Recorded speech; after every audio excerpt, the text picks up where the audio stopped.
നമ്മൾ വാട്സാപ്പിൽ ഇമോജിയുടെ കാലമാണ് അല്ലേ. ഹായ് എന്നൊക്കെ പറയുന്നു, ഇമോജി, ചിരിക്കുന്ന ഇമോജികൾ തന്നെ എത്ര തരം ഇമോജി. ഫീലിംഗ്സ് ഷെയർ ചെയ്യുന്ന സ്റ്റിക്കേഴ്സ് വഴിയാണ്. സ്റ്റിക്കർ അതാണ് ഞാൻ പറയാൻ പോയ ഒരു കാര്യം. സ്റ്റിക്കർ വെച്ചിട്ടാണ് പല കാര്യങ്ങളും. ഇപ്പം ഇമോജി, സ്റ്റിക്കർ ഇതെല്ലാം വെച്ചിട്ട് നമ്മൾ സമൂഹ മാധ്യമങ്ങളിൽ നമ്മളല്ലാത്ത ഒരു ഇമേജ് ക്രിയേറ്റ് ചെയ്യുന്നു.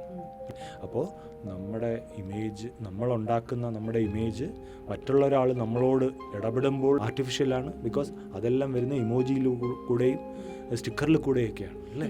അപ്പോൾ ഇതൊക്കെ കൊണ്ട് തന്നെ ഒരു മൊത്തത്തിൽ പറഞ്ഞാൽ ഒരു കൃത്രിമ ലോകം അല്ലേ. ഞാൻ ഇത് ഓൺലൈൻ ഫ്രണ്ട്ഷിപ്പ് മോശമാണെന്ന് പറയുകയില്ല. പക്ഷെ എനിക്ക് ഒറ്റ പോയിൻ്റേ ഉള്ളൂ, ഈ ഓൺലൈൻ ഫ്രണ്ട്ഷിപ്പിനോടൊപ്പം ഈ ഫ്രണ്ട്സ് തമ്മിൽ ഇടയ്ക്കിടയ്ക്ക് കാണണം. ആരാണ് നമ്മുടെ ആ ഫ്രണ്ട് എന്നൊന്ന് മനസ്സിലാക്കാനുള്ള അവസരങ്ങളുണ്ടാകണം. എന്നിട്ട് പിന്നെ സ്റ്റിക്കറും ഇമോജിയൊക്കെ അയച്ചു കഴിഞ്ഞാൽ നമുക്കൊരു അതിനകത്ത് ഒരു പറയുന്നതിലൊരു അർത്ഥമുണ്ട്. ഇതാണ് എനിക്കെടുത്ത് പറയാനുള്ളത്. സമൂഹ മാധ്യമങ്ങളിൽ നമുക്ക് 1000-ഓ 10,000-ഓ ഫ്രണ്ട്സ് ഉണ്ടായിക്കോട്ടെ, അതിലൊരു 5 ഫ്രണ്ട്സിനെ നമുക്ക് നേരിട്ടറിയാമെങ്കിൽ അതാണ് ശരിക്കും സൗഹൃദം.